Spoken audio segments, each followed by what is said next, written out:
Chile y Perú tienen una relación fluctuante, afectada permanentemente por la herencia del pasado.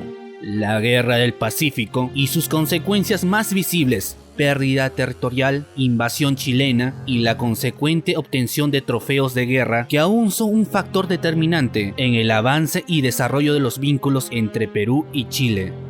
La imagen de una capitanía que supera al virreinato, al imperio de los incas, siempre estuvo presente en la política peruana, y cada cierto tiempo surge un político peruano que abandera esos sentimientos.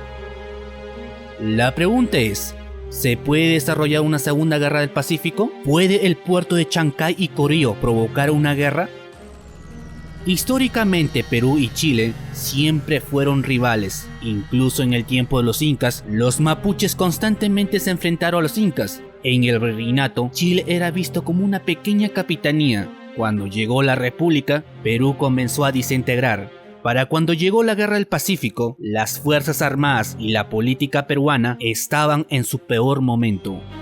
Mientras eso pasaba en Perú, en el lado chileno, un Diego Portales creaba una carta que se convertiría en la doctrina de Chile para las siguientes décadas. Chile debe dominar para siempre en el Pacífico.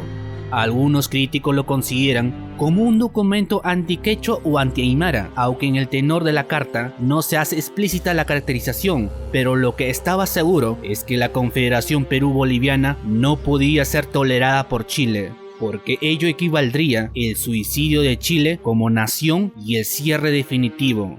Entonces destruir la alianza entre Perú y Bolivia y desaparecerla para siempre, jamás del escenario de América, le daría a Chile acceso a los abundantes recursos naturales peruanos y bolivianos, y conseguir el plan inicial, con la que según Portales se lograría la segunda independencia de Chile, con su consolidación económica, logrando quebrar la superioridad comercial del Perú. Este último objetivo es el que según Portales Chile debe dominar para siempre en el Pacífico, postulado que por décadas fue herramienta principal de Chile.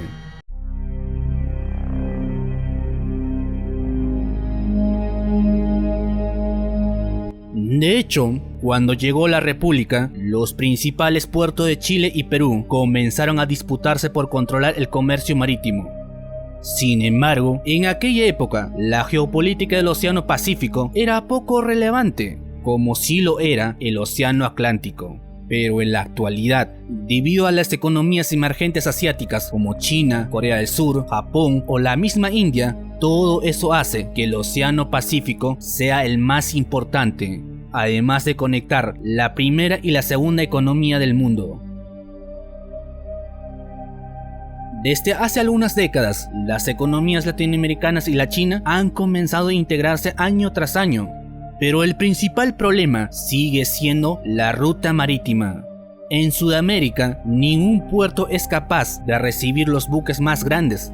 Debido a esto, la mayoría del comercio latinoamericano primero tienen que pasar por puertos estadounidenses. Esto incluye a Brasil. Para acortar la ruta marítima entre Asia y Sudamérica, desde 2019 se desarrolla el puerto que cambiará la ruta marítima del Océano Pacífico. Nos referimos al puerto de Chancay, un puerto que pretende ser un centro logístico para los demás puertos. Eso incluye al Canal de Panamá. Sin embargo, este puerto solo fue pensado para cambiar la ruta de algunos buques o las exportaciones e importaciones Chile, Perú, Ecuador o Colombia, para que éstas no tengan que hacer cabotaje en puertos estadounidenses. Es decir, en ningún momento se pensó que este puerto fuera la ruta entre Brasil y China. Para tal fin, desde hace algunos años se viene discutiendo de construir el puerto más grande del Perú, más grande que Chancay. Nos referimos al futuro puerto de Corío. La diferencia será enorme. El calado del puerto de Corío estará alrededor de 30 metros, mientras que el de Chancay estará alrededor de 20.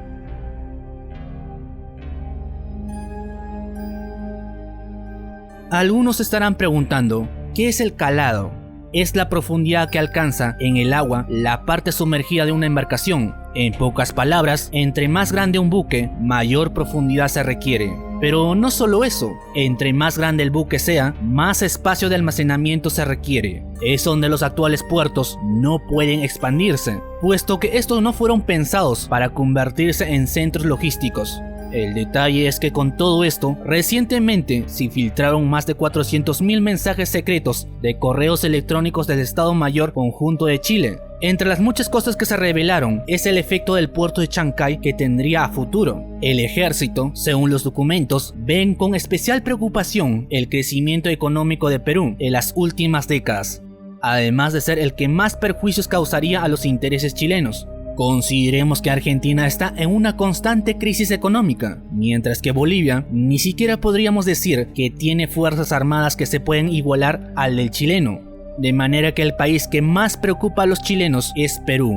En los últimos años, las fuerzas armadas de Perú han tenido un notorio avance, especialmente desde el gobierno de Ollanta Humala.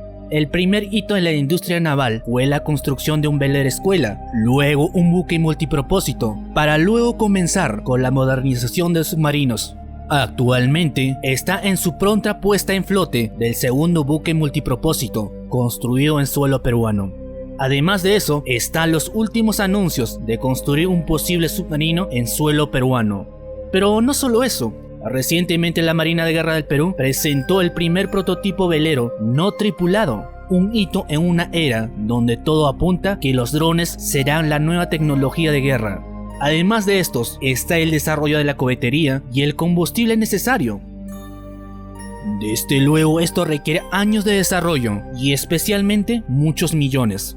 Mientras eso pasaba en el lado peruano, en el lado chileno las cosas no fueron tan alentadoras. El programa más ambicioso es la construcción de un buque científico, aunque recientemente se anunció la construcción de su primer buque multipropósito, pero tampoco se sabe en qué etapa están los desarrollos de cohetería. El temor chileno es que a medida que Perú siga creciendo económicamente, las Fuerzas Armadas de Perú lentamente se modernicen. ¿Pero es posible una guerra? Responder es muy relativo. Para entender cualquier guerra, independientemente de sus actores, del sitio donde tengan lugar, es preciso distinguir entre dos tipos de causas de guerra: causas inmediatas y causas lejanas. Las causas inmediatas son las que se producen en los momentos previos al inicio de la confrontación armada. Casi siempre son detonantes concretos a través de los cuales se materializan las diferencias de los bandos en disputa. Las causas lejanas se tratan de condiciones estructurales que avivan la confrontación. Suelen ser difíciles de identificar y pueden estar presentes durante años hasta que se convierte en detonante. Por eso mismo, definir la solución es mucho más complejo y requiere un tratamiento estructural. Las causas de la guerra pueden ser diversos, desde la económica, ideológica o territorial. Algo comúnmente presente en casi todas las guerras es la economía, ya sea para conquistar bienes, territorios, legados e infraestructuras, entre otros. En este caso, Chile ve con especial preocupación el crecimiento económico de Perú, pero más preocupantes son los puertos, que no solo son de interés económico o geopolítico, sino una manera de financiar las Fuerzas Armadas. Si tan solo un puerto causa preocupación, pregúntese lo que ocasionaría dos puertos logísticos en manos de los peruanos. Tan solo la idea causa temor, puesto que Perú nunca ha renunciado a recuperar sus antiguas fronteras. De hecho, ningún congreso de la historia ha ratificado las fronteras entre Perú y Chile, cuando todas las constituciones señalaban que deben ser aprobadas por el Congreso. Algunos sectores de la población peruana, tan solo hablar de tener buenas relaciones con Chile es casi un sacrilegio, un pecado político. Porque una cosa es que puedas estar de acuerdo, otra cosa muy distinta es renunciar a esa ambición. Porque hacerlo para este sector de la población significa que son inferior a Chile. Normalmente estos sentimientos suelen ser canalizados por políticos de la izquierda. Pero, ¿qué pasaría si un político de la derecha también propusiera recuperar las antiguas fronteras de Perú? ¿Qué pasaría si un político peruano de la derecha propusiera unificar Perú y Bolivia? O aún mejor, resurgir el imperio de los incas. Es un sentimiento presente en la población peruana. El problema es que la población peruana mayoritariamente se siente de derecha, o al menos de libre mercado. Mientras la derecha peruana no proponga tales objetivos, los intereses chilenos estarán más que seguros. Pero lo que no se puede negar son los impactos geopolíticos que ocasionará el puerto de Chancay y Corillón. En primer lugar, las inversiones en el puerto de Chancay son de capitales chinos, la segunda economía del mundo. Y por otra parte, el principal interés de los chinos es la integración con Brasil. Según la visión geopolítica de Chile, Brasil es un aliado ante un posible conflicto armado. Pero ¿qué pasaría si los peruanos le dijeran a los brasileños: si no se ponen de nuestro lado, las mercancías de Brasil tendrán dificultades o un incremento en el cabotaje? El detalle es que los peruanos no necesariamente requieren estos puertos, aunque si desearan comerciar con África, necesariamente se requiere. Es decir, a los peruanos no se les puede obligar a tomar una postura frente a la política internacional. Posiblemente estos dos puertos ocasionarán un despliegue militar en las fronteras, y cada año serán con armamentos mejor equipados en el lado peruano. Ahora imagínense lo que ocasionará cuando el norte de Brasil y Perú se unan por otro tren bioceánico. Necesariamente se tendrá que construir un tercer puerto logístico. Esto debido a que el puerto de Chancay solo fue pensado para controlar la ruta marítima actual, mientras que el de Corío, en el sur de Perú, es para integrar el sur de Perú con Bolivia y el sur de Brasil. Es decir, llegará un momento en el lado peruano que se puedan sentir con la confianza de ganar, de manera que los puertos solo serían un pilar para una posible guerra. Podría ser el punto de quiebre entre Perú y Chile. Posiblemente estas diferencias y discusiones lo veremos cada vez más notorio en los medios de comunicación en los siguientes 10 a 15 años. De ahí en adelante, cualquier cosa puede pasar.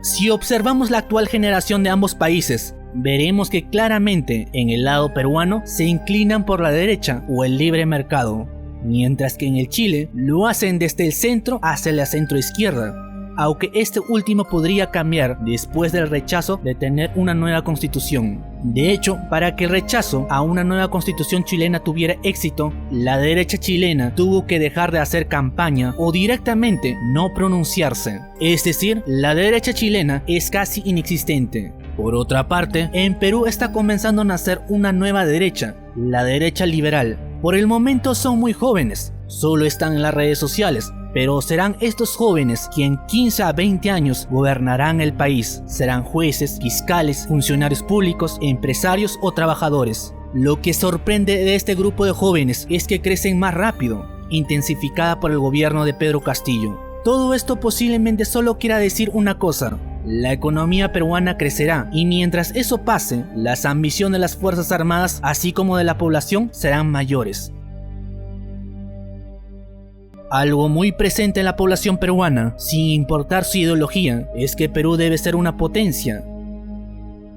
Mientras que en Chile, la máxima aspiración de todo chileno es la de ser un país desarrollado, independientemente de su ideología.